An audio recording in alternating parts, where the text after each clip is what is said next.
사랑하는 극동방송 애청자 여러분, 한 주간 동안 평안하셨습니까? 저는 부천 상동 21세 교회 박병화 목사입니다. 오늘 저는 창세기 3장 1절부터 6절의 말씀을 가지고 선악과를 따먹고 지금도 죽어가는 사람들이라는 제목으로 말씀을 드리고자 합니다. 첫째로는 선악과는 세 가지가 있습니다. 첫째로 에덴 동산의 선악과입니다. 에덴 동산의 선악과는 영생의 선악과입니다. 에덴 동산의 선악과를 건드리면 결국 영생의 도적을 맞는 것입니다. 아담 하와는 선악과를 따먹는 순간 영생의 도적을 맞아 죄인이 되었고 죽게 된 것입니다. 두 번째로 안식일을 선악과입니다. 출애굽기 20장 8절 보면 안식일을 기억하여 거룩하게 지키라고 했습니다. 안식일 선악과는 시간의 선악과입니다. 안식일의 선악과를 거느린 순간 그는 결국 건강의 도적을 맞는 것입니다. 더 나아가 영혼의 도적을 맞습니다. 결국 영육간에 병드는 자가 되는 것입니다. 세 번째는 11조 선악과입니다. 말라기 3장 10절 보면 만군의 여호와가 이르노라 너희의 온전한 11조를 창고에 들여 나의 집에 양식이 있게 하고 라고 하였습니다. 11조 선악과는 물질의 선악과입니다. 11조 선악과를 건드린 순간 그는 물질의 도적을 만나는 것입니다. 그런데 지금도 선악과를 따먹고 죽어가는 사람들이 적지 않게 많습니다. 오늘은 11조 선악과에 대하여 하나님이 주시는 중대한 교훈을 나누고자 합니다. 11조 선악과는 몇 가지 특성이 있습니다. 그것은 11조 선악과는 물질 문제입니다. 선악과는 먹는 과일이기 때문입니다. 그러므로 11조 선악과는 물질입니다. 우리가 우리 수입의 10분의 1인 11조 선악과를 절대로 건드려서는 안 되는 것입니다. 두 번째로 11조 선악과는 하나님의 명령입니다. 창세기 2장 16절 17절 보면 여호와 하나님이 그 사람에게 명하여 이르시되 동산 각종 나무의 열매는 네가 임의로 먹되 선악을 알게 하는 나무의 열매는 먹지 말라. 네가 먹는 날에는 반드시 죽으리라 하시니라. 하나님은 11조 선악과를 절대로 건드리지 말라고 하셨습니다. 먹는 날에는 반드시 죽으리라고 하셨던 겁니다. 세 번째 11조 선악과는 치사 선택입니다. 하나님은 선악과를 먹지 말라고 하셨습니다. 먹지 말라고 한 것을 보면 11조 선악과는 사람이 치사 선택할 수가 있는 것입니다.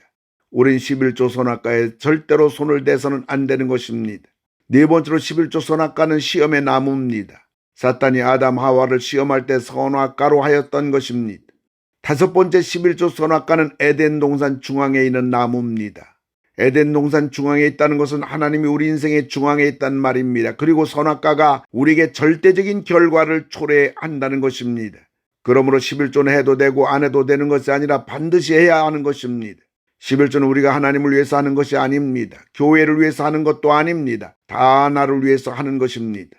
그럼 11조 선악과를 건드린 결과는 뭡니까? 첫째로 가정이 파괴됐습니다.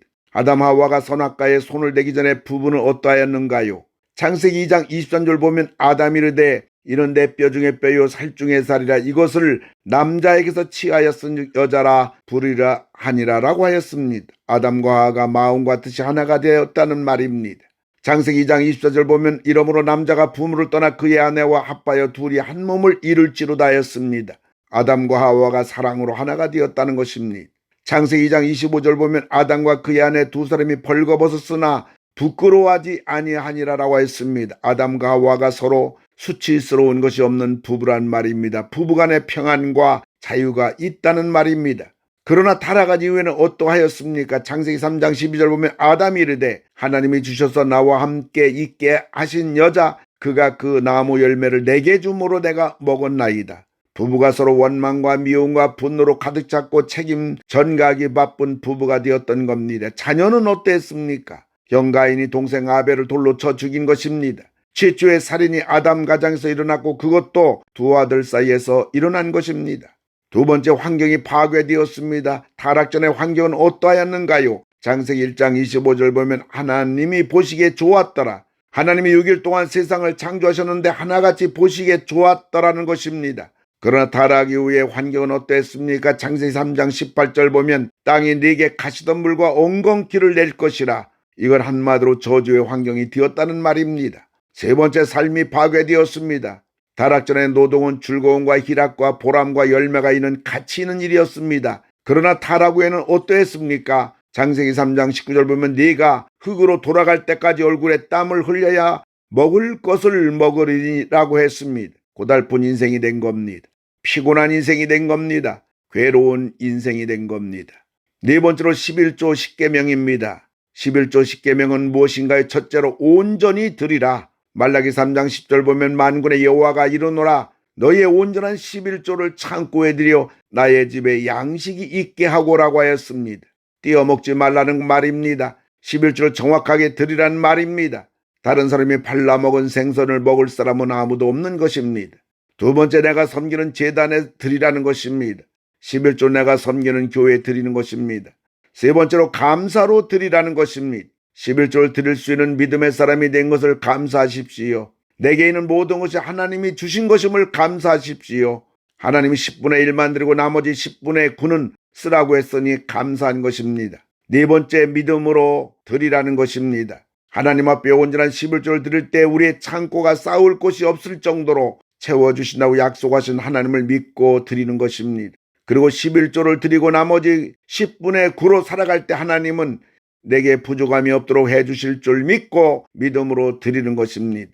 다섯 번째 당연하게 드리라는 것입니다. 11조를 드리는 것이 습관이 되어야 한다는 말입니다.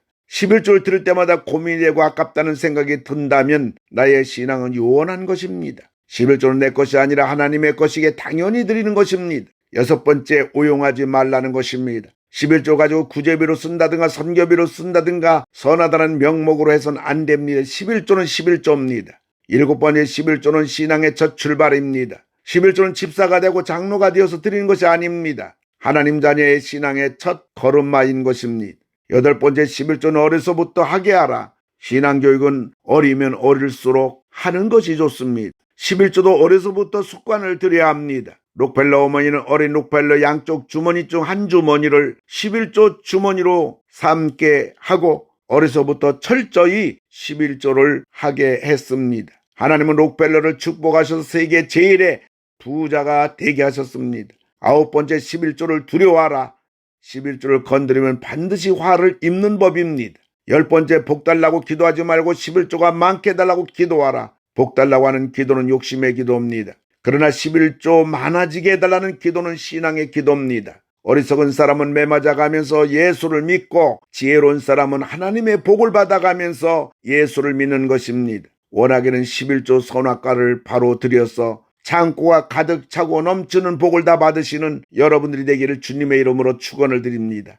하나님 아버지 온전한 11조를 하나님께 드림으로 에덴 동산이 회복되게 하시고 하나님의 풍성한 사랑을 맛보며 살게 하여 주시옵소서. 예수님의 이름으로 기도를 드리옵나이다. 아멘. 내가 매일 기쁘게 지금까지 부천 상동 21세기 교회 박병화 목사님께서 말씀 전하셨습니다. 오늘 말씀 들으시고 신앙생활에 도움받기 원하시는 분은 지역번호 032-245-1004 245국의 1004번 부천 상동 21세기 교회로 전화하시기 바랍니다.